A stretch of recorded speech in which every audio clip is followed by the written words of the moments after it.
आर.टी. प्रवेशासाठी मुदतवाढ मिळणार. केवळ 28,289 विद्यार्थ्यांनी प्रवेश घेतला आहे. शिक्षण हक्क कायद्याअंतर्गत आर.टी. म्हणजे राज्यातील खासगी शाळांमध्ये प्रवेशासाठी राबविण्यात येणाऱ्या ऑनलाईन प्रवेश प्रक्रियेची ॲडमिशन प्रोसेस. शिक्षण विभागाने पहिली गुणवत्ता यादी म्हणजेच फर्स्ट मेरिट लिस्ट जाहीर केली. निवड यादीतील प्रवेशास पात्र विद्यार्थ्यांना 28 फेब्रुवारीपर्यंत प्रवेश घेता येणार आहे.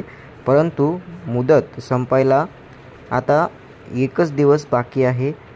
केवळ 28,289 विद्यार्थ्यांनीच आपला प्रवेश निश्चित केला आहे.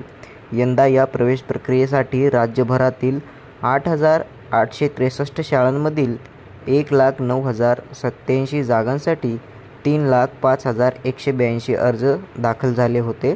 त्यातून यावेळी प्रवेश प्रक्रियेसाठी 1,01,967 विद्यार्थ्यांची निवड करण्यात आली आहे. यापैकी केवळ 28,289 विद्यार्थ्यांनी प्रवेश घेतला असून अजून 73,678 विद्यार्थ्यांनी प्रवेश घेतलेला नाही.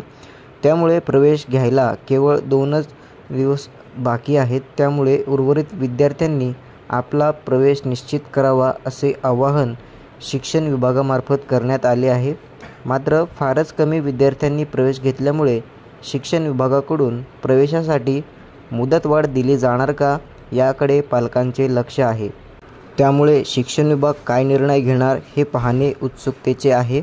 दरम्यान आर.टी. ऑनलाईन प्रवेश प्रक्रिया सन 2025-26 या वर्षाकरिता निवड यादीतील प्रवेशपात्र बालकांच्या पालकांना त्यांच्या मोबाईलवरती SMS प्राप्त होतील.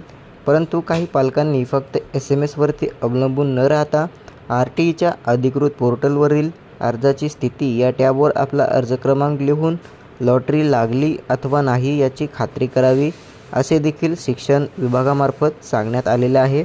धन्यवाद.